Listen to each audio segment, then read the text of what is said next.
Bonjour, je m'appelle Cécile Van Averbeek. Je vais vous présenter le cours de cinétique chimique qui sera divisé en 4 chapitres. Le premier chapitre que voici introduit les principales définitions, c'est-à-dire la vitesse de réaction, la loi de vitesse et la constante de vitesse. Le deuxième chapitre, après quelques rappels mathématiques, portera sur l'étude des réactions d'ordre simple. Le troisième chapitre traitera de l'influence de la température sur la vitesse des réactions ainsi que de la théorie cinétique des gaz. Le quatrième et dernier chapitre sera lui consacré à la catalyse. Bonjour, je m'appelle Cécile Van Averbeek. Je vais vous présenter le cours. Voici le plan du premier chapitre. Après une introduction rapide de ce qu'est la cinétique chimique, je vous présenterai les objectifs de ce cours. Voici le plan du premier chapitre. Après une introduction rapide de ce qu'est la cinétique chimique, je vous présenterai les objectifs de ce cours. Voici le plan du premier chapitre. Après une introduction rapide de ce qu'est la cinétique chimique, je vous présenterai les objectifs de ce cours. Voici le plan du premier chapitre. Après une introduction rapide de ce qu'est la cinétique chimique, je vous présenterai les objectifs de ce cours. Voici le plan du premier chapitre. Après une introduction rapide de ce qu'est la cinétique chimique, je vous présenterai les objectifs de ce cours. Voici le plan du premier chapitre. Après une introduction rapide... Alors, à quoi sert la cinétique chimique ? Qualitativement, vous avez pu remarquer qu'il existe des réactions rapides, les réactions de dosage par exemple, et des réactions très lentes, oxydation de la plupart des métaux à l'air, transformation du carbone diamant en carbone graphite, etc. Nous allons voir ici comment on peut quantifier ces vitesses de réaction grâce à la cinétique chimique. La cinétique chimique étudie donc la vitesse avec laquelle s'effectuent les réactions. Elle introduit donc une nouvelle variable, le temps, dans la description de l'état d'un système et de son évolution. La vitesse d'une réaction chimique dépendant de paramètres que nous pouvons contrôler, comme la pression, la température ou la présence d'un catalyseur, nous devrions être capables de l'optimiser par un choix judicieux des conditions. En effet, il peut être très intéressant de pouvoir ralentir des réactions, comme la corrosion, le vieillissement, ou de les accélérer, production industrielle, effets thérapeutiques. Alors, à quoi sert la cinétique chimique ? Les objectifs de ce cours sont les suivants. Savoir définir et déterminer les vitesses de disparition d'un réactif et de formation d'un produit.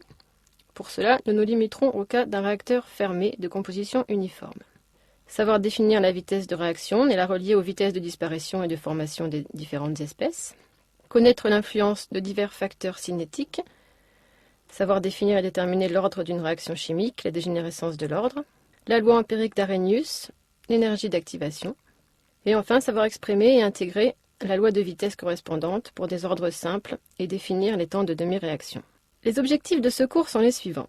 Une réaction n'est pas un phénomène instantané, c'est un processus qui se déroule dans le temps et qui a une durée. À tout moment de son déroulement, des molécules de réactifs disparaissent et des molécules de produits se forment. Mais le temps nécessaire à la réalisation d'une réaction, autrement dit la vitesse de son déroulement, est très variable d'une réaction à l'autre. De millions d'années pour la formation du pétrole dans l'écorce terrestre, à une infime fraction de seconde pour les explosions, avec tous les cas intermédiaires possibles. Nous verrons que les vitesses de réaction dépendent de la composition et de la température du mélange réactionnel. Nous allons tout d'abord nous intéresser aux vitesses de formation des produits et de disparition des réactifs. Considérons l'équation de réaction suivante, se produisant dans un système fermé. Alpha A plus bêta B qui donne gamma C plus delta D. Il s'agit d'un équilibre chimique. La double flèche est représentée ici par le caractère égal. C'est cette équation type que nous utiliserons pendant tout ce cours. Si on trace l'évolution de la quantité de matière du produit C, noté NC, en fonction du temps, on obtient une courbe croissante. En effet, le produit C est formé au cours de la réaction, donc sa quantité de matière augmente. Parallèlement, la quantité de matière du réactif A, noté NA, diminue. Le coefficient directeur de la tangente à cette courbe, c'est-à-dire la pente de la tangente, est égal à la vitesse de formation du produit C à l'instant donné. Dans ce cas de figure, qui est très général, la vitesse de formation est élevée au début de la réaction et la vitesse diminue progressivement au cours de la réaction. La vitesse de formation de C est plus faible au temps T2 qu'au temps T1. Elle devient évidemment nulle lorsque la réaction est achevée. Il y a consommation totale des réactifs. Si on s'intéresse au réactif A, cette fois sa vitesse de disparition est égale à l'opposé de la pente de la tangente. En effet, la pente de cette tangente est négative, alors que les vitesses sont des grandeurs forcément positives. Pour conclure sur cette figure, on peut dire que les vitesses de disparition et de formation sont proportionnelles à la pente de la tangente à la courbe de variation des quantités de matière. Une réaction n'est pas un phénomène instantané. Mathématiquement, ce que nous venons de voir dans la diapositive précédente se traduit ainsi. La pente de la tangente aux courbes correspond à une dérivée. Les vitesses de formation de C et de D, notées VFC et VFD, sont donc égales à la dérivée temporelle, c'est-à-dire par rapport au temps, de leur quantité de matière.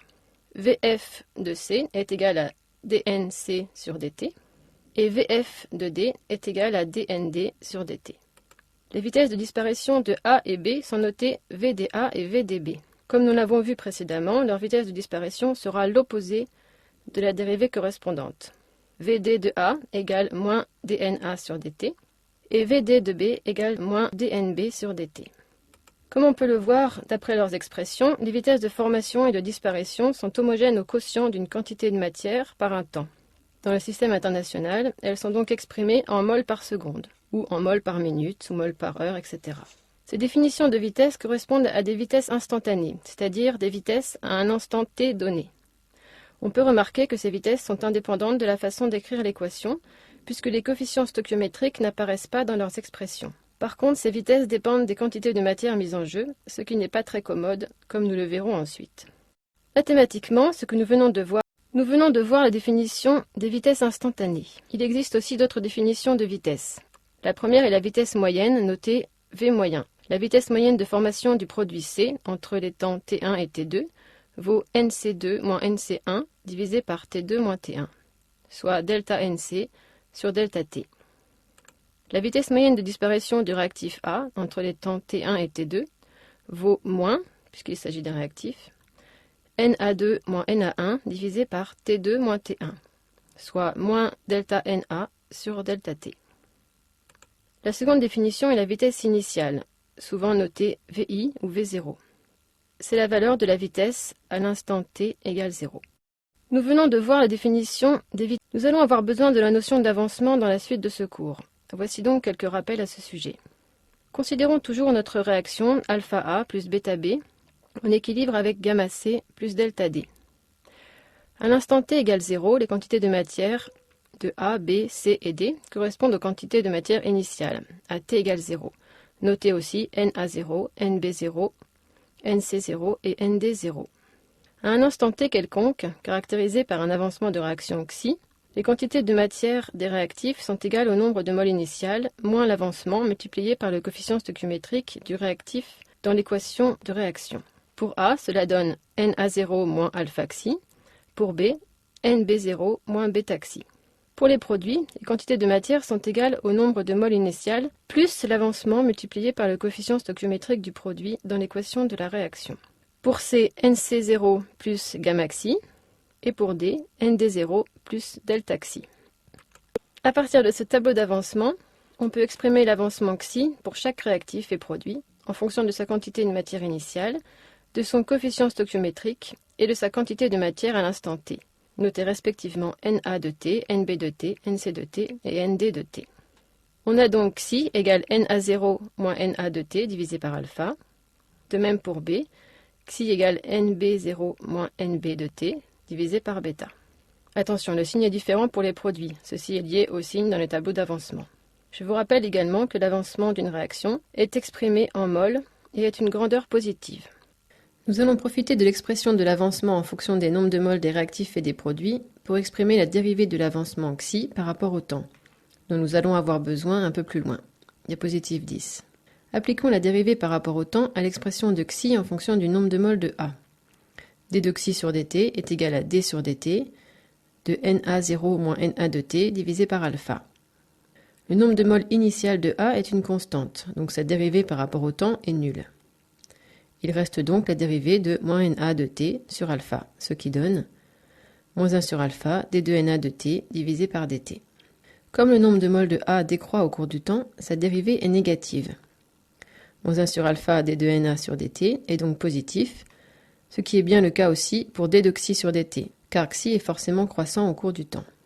On peut aussi exprimer la dérivée de xi en fonction des produits. Procédons donc à la même opération par rapport au produit C. d de xi sur dt est égal à d sur dt de moins nc0 moins nc de t divisé par gamma, ce qui donne de la même façon plus 1 sur gamma d de nc sur dt. Ici, NC augmente au cours du temps, donc sa dérivée est positive. L'expression de d/xi sur dt est donc bien aussi positive comme précédemment. On peut bien sûr procéder de la même façon pour exprimer la dérivée de xi par rapport au temps, en fonction des nombres de moles de B ou de D. Nous allons avoir besoin de la notion d'avancement dans la... Revenons maintenant aux vitesses de réaction. Les variations des quantités de matière des différents composés participant à une réaction ne sont pas indépendantes, mais proportionnelles. Mais attention, les variations des quantités de matière de deux réactifs ne sont pas simplement égales entre elles, ni celles de deux produits. Il en est de même pour les vitesses de disparition et de formation. Revenons maintenant aux vitesses de réaction. En réalité, les vitesses de formation et de disparition de ces corps sont proportionnelles entre elles, en faisant apparaître les coefficients stoichiométriques de la manière suivante. 1 sur alpha fois la vitesse de disparition de A est égal à 1 sur bêta fois la vitesse de disparition de B, est égal à 1 sur gamma fois la vitesse de formation de C, est égal à 1 sur delta fois la vitesse de formation de D. D'où, en remplaçant les vitesses de disparition et de formation par les variations des quantités de matière, moins 1 sur alpha fois d de na sur dt est égal à moins 1 sur bêta fois d de nb sur dt est égal à plus 1 sur gamma d de nc sur dt est égal à plus 1 sur delta d de nd sur dt. Ces variations de quantité de matière divisées par le coefficient stoichiométrique correspondent en réalité à la dérivée de l'avancement de la réaction xi, c'est-à-dire d de xi sur dt, comme nous l'avons vu à la diapositive 8. C'est ainsi que l'on définit une vitesse de réaction unique, notée grand V stylisée. Grand V est égal à la dérivée par rapport au temps de l'avancement de la réaction. Grand V s'exprime avec les mêmes unités que les vitesses de disparition et de formation décrites précédemment, c'est-à-dire en mol par seconde, mol par heure, etc. On peut donc aussi exprimer cette vitesse de réaction en fonction des variations de quantité de matière. Grand V est égal à moins 1 sur alpha d de na sur dt, est égal à moins 1 sur bêta d de nb sur dt, est égal à plus 1 sur gamma d de nc sur dt, est égal à plus 1 sur delta d de nd sur dt. En réalité, les vitesses de formation et de disparition. La définition précédente de la vitesse fournit une grandeur proportionnelle à la quantité de matière mise en jeu dans le système. Plus les quantités de matière sont importantes, plus la vitesse est élevée. Il est plus significatif de décrire l'évolution temporelle d'un système grâce à une grandeur indépendante des quantités de matière que le système contient. On utilise donc systématiquement une autre vitesse, appelée vitesse volumique. La vitesse volumique de la réaction, notée petit v stylisée, est égale à 1 sur grand V, le volume du système, multiplié par la dérivée de l'avancement par rapport au temps, d de xi sur dt. Cette définition est valable pour un système fermé de composition uniforme et de volume V. De plus, petit v est homogène au quotient d'une quantité de matière par le produit d'un volume et d'un temps. Elle est généralement exprimée en mol, litre-1, seconde-1. Attention, la vitesse volumique petit v ne peut être définie qu'après l'écriture de l'équation. En effet, l'expression de petit v dépend des coefficients stoichiométriques. Cette remarque est aussi valable pour la vitesse de réaction grand V. Dans la suite de ce cours, nous utiliserons exclusivement la vitesse volumique, mais veillez bien à ne pas confondre les deux écritures, petit v stylisé pour la vitesse volumique et grand V stylisé pour la vitesse de réaction. Il existe bien sûr une relation entre petit v et grand V, qui se déduit facilement des définitions de petit v et de grand V en fonction de l'avancement. On obtient ainsi que petit v est égal à grand V divisé par le volume. Nous allons voir que l'intérêt de cette définition est qu'elle fait apparaître les concentrations des espèces. Prenons l'exemple du produit C. Nous avons vu que l'expression de la vitesse grand V en fonction de la quantité de matière de C est la suivante. Grand V est égal à 1 sur gamma fois d de nc sur dt. Cherchons donc à exprimer maintenant la vitesse volumique petit v en fonction de la quantité de matière de C. Nous venons de voir que petit v est égal à grand V sur le volume. Petit v est donc égal à 1 sur gamma V multiplié par d de nc sur dt. On suppose le volume V constant. On peut le rentrer dans la dérivée de nc. On obtient donc 1 sur gamma d de nc sur V sur dt. Or, nc sur V correspond à la concentration en produit C, noté C entre crochets. On a donc 1 sur gamma fois d de la concentration en C sur dt, ce qui est égal à la vitesse volumique. La définition précédente de la vitesse, on peut donc définir la vitesse volumique de la réaction petit v en fonction des concentrations des différents constituants. Petit v est égal à moins 1 sur alpha fois la dérivée de la concentration A par rapport au temps, égale moins 1 sur bêta d de la concentration en B sur dt, qui est aussi égal à 1 sur gamma d de la concentration en C sur dt, et égal à 1 sur delta d de la concentration en D sur dt. Les vitesses volumiques de formation et de disparition s'expriment donc aussi en fonction des dérivées des concentrations des constituants. Pour le produit C, la vitesse volumique de formation de C, petit Vf de C, est égale à grand Vf de C sur le volume. Elle est donc égale à 1 sur V, d de Nc sur dt. Comme précédemment, on entre V dans la dérivée et on obtient que petit Vf de C est égal à la dérivée de la concentration par rapport au temps. On obtient des expressions similaires pour les autres constituants de la réaction. La vitesse volumique de formation du produit D est égale à la dérivée de la concentration en D par rapport au temps. Pour les réactifs, les vitesses volumiques de disparition correspondent à l'opposé de la dérivée des concentrations par rapport au temps. Petit Vd de A est égal à moins d de la concentration en A sur dt, et petit Vd de B est égal à moins la dérivée de la concentration en B sur dt. À partir des expressions précédentes, on peut donc tirer une relation entre la vitesse volumique de la réaction, petit v, et les vitesses volumiques de disparition et de formation. Petit v est égal à 1 sur alpha fois la vitesse volumique de disparition de A, égale 1 sur bêta fois Vd de B, égale 1 sur gamma fois la vitesse de formation de C, et égale 1 sur delta fois Vf de D. L'intérêt de la notion de vitesse volumique est double. Pour des systèmes homogènes évoluant à volume constant que nous étudions, la vitesse volumique est indépendante du volume de la solution. Et la plupart des études expérimentales fournissent des concentrations et non des quantités de matière. On peut donc définir la vitesse volumique de la réaction. L'évolution temporelle des systèmes chimiques, c'est-à-dire leur évolution au cours du temps, dépend d'abord de la nature des réactifs mis en présence. Mais d'autres facteurs peuvent intervenir. Les paramètres qui agissent sur la vitesse d'évolution d'un système chimique sont appelés les facteurs cinétiques. Les principaux facteurs cinétiques sont l'évolution temporelle. Parmi les principaux facteurs cinétiques, nous allons voir ici le facteur concentration, qui est directement lié à la notion de loi de vitesse. Parmi les principaux facteurs cinétiques, nous allons voir ici le facteur concentration, qui est directement lié à la notion de loi de vitesse. Parmi les principaux facteurs cinétiques, nous allons voir ici le facteur concentration, qui est directement lié à la notion de loi de vitesse. Parmi les principaux facteurs cinétiques, nous allons voir ici le facteur concentration, qui est directement lié à la notion de loi de vitesse. Parmi les principaux facteurs cinétiques, nous allons voir ici le facteur concentration, qui est directement lié à la notion de loi de vitesse. Parmi les principaux facteurs cinétiques, nous allons voir ici le facteur concentration, qui est directement lié à la notion de loi de vitesse.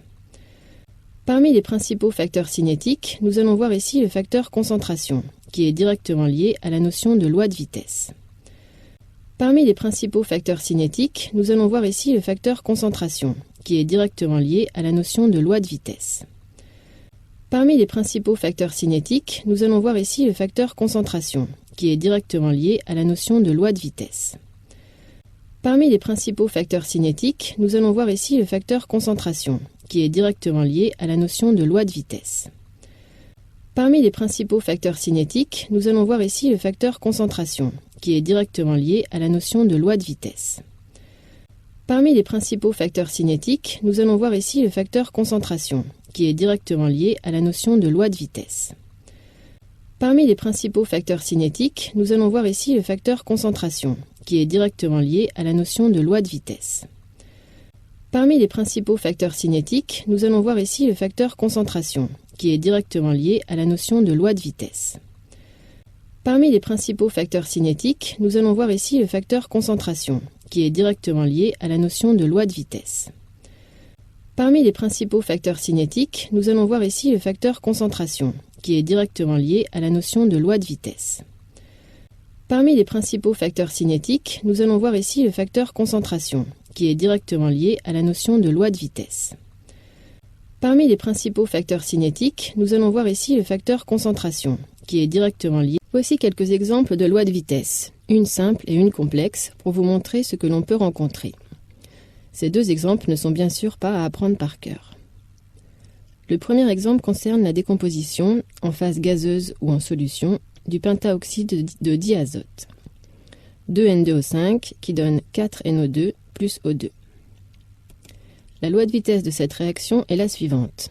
V égale K fois concentration de N2O5 à la puissance 1. Le deuxième exemple est la réaction du dihydrogène H2 avec le dibrome Br2 pour donner 2HBr. Cette fois, la loi de vitesse est bien plus compliquée. Attention, l'ordre partiel par rapport à un réactif n'a a priori aucun lien avec le coefficient stoichiométrique de ce réactif dans l'équation de la réaction. En effet, la loi de vitesse d'une réaction est établie expérimentalement et ne peut généralement pas être déduite de l'équation de la réaction. Voici un exemple pour s'en convaincre. La réaction d'équation 2N2 plus 2H2 donne 2H2O plus N2. La vitesse de cette équation obéit à la relation V est égal à K fois la concentration de NO au carré fois la concentration de H2 à la puissance 1. Les ordres partiels sont respectivement 2 par rapport à NO et 1 par rapport à H2. L'ordre global est donc égal à 2 plus 1, soit 3. L'ordre partiel par rapport au dihydrogène H2 n'est donc pas ici égal à son coefficient stoichiométrique dans l'équation de la réaction, qui est égal à 2. Cependant, nous verrons par la suite que pour certaines réactions, appelées réactions élémentaires, les ordres partiels sont égaux au coefficient stoichiométrique, mais il ne faut surtout pas généraliser cela à toutes les réactions. Voici quelques exemples de lois de vitesse. Dans la relation de définition de l'ordre, c'est-à-dire la loi de vitesse que nous venons de voir, V égale K fois la concentration de A à la puissance P fois la concentration de B à la puissance Q. Dans la relation de définition de l'ordre, c'est-à-dire la loi de vitesse que nous venons de voir, V égale K fois la concentration de A à la puissance P fois la concentration de B à la puissance Q. Dans la relation de définition de l'ordre, c'est-à-dire la loi de vitesse que nous venons de voir, V égale K fois la concentration de A à la puissance P fois la concentration de B à la puissance Q. Dans la relation de définition de l'ordre, c'est-à-dire la loi de vitesse que nous venons de voir, V égale K fois la concentration de A à la puissance P fois la concentration de B à la puissance Q. Dans la relation de définition de l'ordre, c'est-à-dire la loi de vitesse que nous venons de voir, V égale K fois la concentration de A à la puissance P fois la concentration de B à la puissance Q. Dans la relation de définition de l'ordre, c'est-à-dire la loi de vitesse que nous venons de voir, V égale K fois la concentration de A à la puissance P fois la concentration de B à la puissance Q.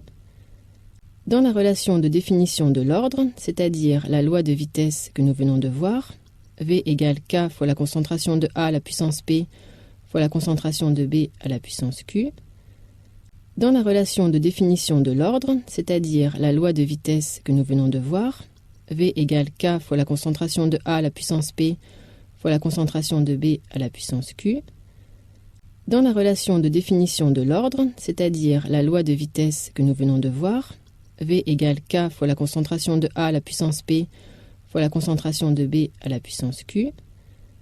Dans la relation de définition de l'ordre, c'est-à-dire la loi de vitesse que nous venons de voir, V égale K fois la concentration de A à la puissance P fois la concentration de B à la puissance Q. Dans la relation de définition de l'ordre, c'est-à-dire la loi de vitesse que nous venons de voir, V égale K fois la concentration de A à la puissance P fois la concentration de B à la puissance Q. Dans la relation de définition de l'ordre, c'est-à-dire la loi de vitesse que nous venons de voir, V égale K fois la concentration de A à la puissance P fois la concentration de B à la puissance Q. Dans la relation de définition de l'ordre, c'est-à-dire la loi de vitesse que nous venons de voir, V égale K fois la concentration de A à la puissance P fois la concentration de B à la puissance Q. Dans la relation de définition de l'ordre, c'est-à-dire la loi de vitesse que nous venons de voir, V égale K fois la concentration de A à la puissance P fois la concentration de B à la puissance Q. Dans la relation de définition de l'ordre, c'est-à-dire la loi de vitesse que nous venons de voir, V égale K fois la concentration de A à la puissance P fois la concentration de B à la puissance Q. Dans la relation de définition de l'ordre, c'est-à-dire la loi de vitesse que nous venons de voir, V égale K fois la concentration de A à la puissance P fois la concentration de B à la puissance Q. Dans la relation de définition de l'ordre, c'est-à-dire la loi de vitesse que nous venons de voir, V égale K fois la concentration de A à la puissance P fois la concentration de B à la puissance Q. Dans la relation de définition de l'ordre, c'est-à-dire la loi de vitesse que nous venons de voir, V égale K fois la concentration de A à la puissance P fois la concentration de B à la puissance Q. Dans la relation de définition de l'ordre, c'est-à-dire la loi de vitesse que nous venons de voir, V égale K fois la concentration de A à la puissance P fois la concentration de B à la puissance. Le dernier paramètre important qui va permettre de caractériser la cinétique d'une réaction est le temps de demi-réaction. Voici donc sa définition. Le dernier paramètre important qui va permettre de caractériser la cinétique d'une réaction est le temps de demi-réaction. Voici donc sa définition. Le dernier paramètre important qui va permettre de caractériser la cinétique d'une réaction est le temps de demi-réaction. Voici donc sa définition. Le dernier paramètre important qui va permettre de caractériser la cinétique d'une réaction est le temps de demi-réaction. Voici donc sa définition. Le dernier paramètre important qui va permettre de caractériser la cinétique d'une réaction est le temps de demi-réaction. Voici donc sa définition. Le dernier paramètre important qui va permettre de caractériser la cinétique d'une réaction est le temps de demi-réaction. Voici donc sa définition. Le dernier paramètre important qui va permettre de caractériser la cinétique d'une réaction est le temps de demi-réaction. Voici donc sa définition. Le dernier paramètre important qui va permettre de caractériser la cinétique d'une réaction est le temps de demi-réaction. Voici donc sa définition. Le dernier paramètre important qui va permettre de caractériser la cinétique d'une réaction est le temps de demi-réaction.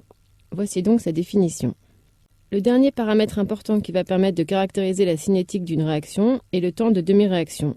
Voici donc sa définition. Le dernier paramètre important qui va permettre de caractériser la cinétique d'une réaction est... Maintenant que nous avons vu les principales définitions, vitesse de réaction, loi de vitesse, ordre, constante de vitesse, nous allons voir comment il est possible d'accéder à ces données expérimentalement. Pour cela, il est nécessaire de pouvoir suivre l'évolution temporelle de la composition du système. En effet, ce sont les concentrations des réactifs qui vont nous permettre d'accéder à la vitesse de la réaction. La méthode utilisée pour suivre l'évolution des concentrations dépend des espèces impliquées et de la rapidité de leur variation. Beaucoup de réactions atteignent l'équilibre thermodynamique en quelques minutes ou quelques heures, et l'on dispose de plusieurs techniques pour suivre les variations de concentration. On souhaite donc déterminer la concentration ou la quantité de matière ou encore la pression partielle d'une espèce convenablement choisie à différents instants. Maintenant que nous avons vu les principales définitions, vitesse de réaction, loi de vitesse, ordre, constante de vitesse, nous allons voir comment il est possible d'accéder à ces données expérimentalement. Pour cela, il est nécessaire de pouvoir suivre l'évolution temporelle de la composition du système. Une méthode est qualifiée de chimique quand la détermination de la concentration de l'espèce étudiée repose sur une réaction chimique de dosage. On dose donc l'un des produits ou l'un des réactifs à des intervalles de temps donnés. On choisit le constituant le plus facile à doser. Cette méthode présente quelques inconvénients. Il faut prélever des échantillons de mélange réactionnel ou travailler sur des échantillons évoluant en parallèle. Dans les deux cas, des quantités importantes de réactifs sont donc nécessaires. Il faut disposer d'une réaction de titrage de l'un des participants à la réaction, et cette réaction de titrage doit être très rapide par rapport à la réaction étudiée. Il peut être nécessaire, pour que cette condition soit réalisée, d'effectuer une trempe du système à doser, c'est-à-dire un blocage de la réaction qui repose sur un arrêt brutal de la réaction après un certain temps. De cette façon, la composition peut être analysée à loisir et les intermédiaires réactionnels peuvent être piégés. La réaction peut être arrêtée par un autre réactif ou par une congélation rapide. On arrête alors la réaction en refroidissant le mélange en quelques millisecondes. Une méthode est qualifiée de... Dans le cas des méthodes physiques, la concentration de l'espèce étudiée est déterminée à partir de la mesure d'une grandeur physique, qui peut être optique, mécanique, électrique, opportunément choisie. Par rapport aux méthodes chimiques, les méthodes physiques offrent de nombreux avantages. Elles permettent des mesures en continu, elles ne nécessitent que des faibles quantités de réactifs, elles ne perturbent généralement pas le système réactionnel. Certaines de ces méthodes physiques ont une très faible inertie et permettent donc de suivre des réactions très rapides. Certaines méthodes physiques ont aussi une grande sensibilité et permettent donc d'étudier des réactifs en très faible concentration. Nous allons voir maintenant quelques exemples de méthodes physiques. Dans le cas des méthodes physiques, la concentration de l'espèce... Si l'on travaille à volume constant, une réaction dans laquelle au moins un des partenaires est un gaz peut s'accompagner d'une variation de la quantité de matière gazeuse, et donc de la pression totale P du mélange réactionnel. On peut donc suivre la progression de cette réaction en enregistrant la pression en fonction du temps. Si les gaz présents sont considérés comme parfaits, la pression totale, Pt, et la quantité totale de matière gazeuse, NT, sont reliés par l'équation d'état des gaz parfaits. PT fois V est égal à NT fois RT. Remarquez bien que dans cette équation, on ne prend en compte que le nombre de moles de gaz, et non pas des autres constituants non gazeux du mélange. Cette pression totale est reliée aux pressions partielles de chaque gaz I par l'intermédiaire de la fraction molaire XI. XI est égal à NI sur NT, où NI est le nombre de moles du gaz I. La pression partielle du gaz I peut s'écrire de deux manières, PI égale XI fois PT, et PIV est égal à NI RT. Voici un exemple d'une réaction faisant intervenir des gaz. Voyons comment la pression totale varie au cours de la décomposition de N2O5 en phase gazeuse. N2O5 donne 2NO2 plus 1,5 de O2. À l'instant t égale 0, on n'a que du N2O5, avec un nombre de moles initial noté N0. À un instant t quelconque, on aura consommé xi mol de N2O5 et formé 2 xi mol de NO2 et xi sur 2 mol de O2. Xi étant bien sûr l'avancement de la réaction en mol. On peut aussi utiliser le taux d'avancement X, qui lui est sans unité. Attention de ne pas confondre les deux notions. X égale xi sur N0.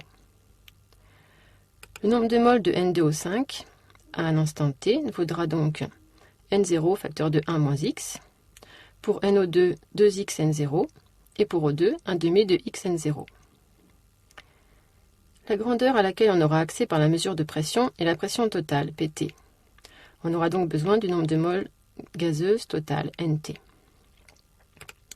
À t égale 0, NT égale N0.